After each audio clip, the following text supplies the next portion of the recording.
Why did they allow that there is now over 30 million participants and all is going well? Why am I not in prison, but instead I'm answering your questions, smiling and joking? Why is that? You know, that's quite a question. I would actually forward it. Why isn't he in prison? Since you think it's a scam, why hasn't I been stopped? So that's the question. If you're doing the same thing that you went to jail for, why aren't you doing your time yet? I'm wondering myself. SERGEY MAVRODI, as well as myself, we both wonder why he's not in prison yet. It's not your freaking business. If you don't know anything and don't understand a damn thing, it was the news of the week. Screw that. You're asking me questions which tell that you haven't read the thing. Why have you come here then? You don't know what it's all about. You say such foolish things that tell us you don't understand what you're talking about whatsoever.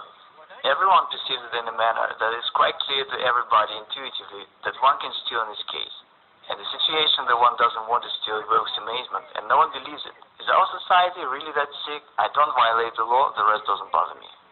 My motives are on the other level, totally moral. I've got to do this because it is my civic duty, and it's the only reason. It's not about money. I think that if I can help people, I must do it. I reckon it as my civic duty, and I consider myself to be right, and absolutely nothing can stop me. Man of deceived investors. He's a fraud, and he deserved what he got. I have never deceived anyone. Neither do I deceive now. I honestly say that this is a pyramid. You're gonna lose your money. There are certain risks, no guarantees, no promises. What's the crime here? It is bankers who are the real fraud and swindlers. And they're the ones to send to jail. What sort of country do we have? One does not violate the law, yet everyone's sure they'll go to jail. How come? Is our state constitutional or not? The question is as follows, and no one understands it. Is there a deception or not? The rest doesn't matter. There is no deception, which means I can do whatever I want to. And okay, don't bring your money. Everyone is honestly warned of everything. I don't violate the law, so what's the problem here? In reality, MMM is good for a state. The government is silly, that's why it doesn't understand it.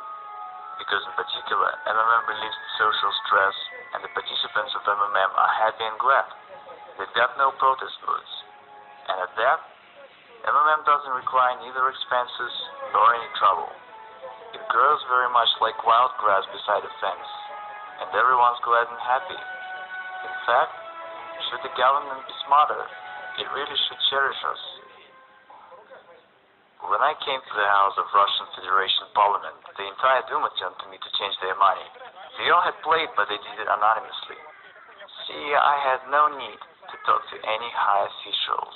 Was there an opportunity to come to terms? Would they come to an agreement? That's unlikely, because I had threatened the very existence of the system. I had been repeatedly invited to Kremlin, but I didn't turn up.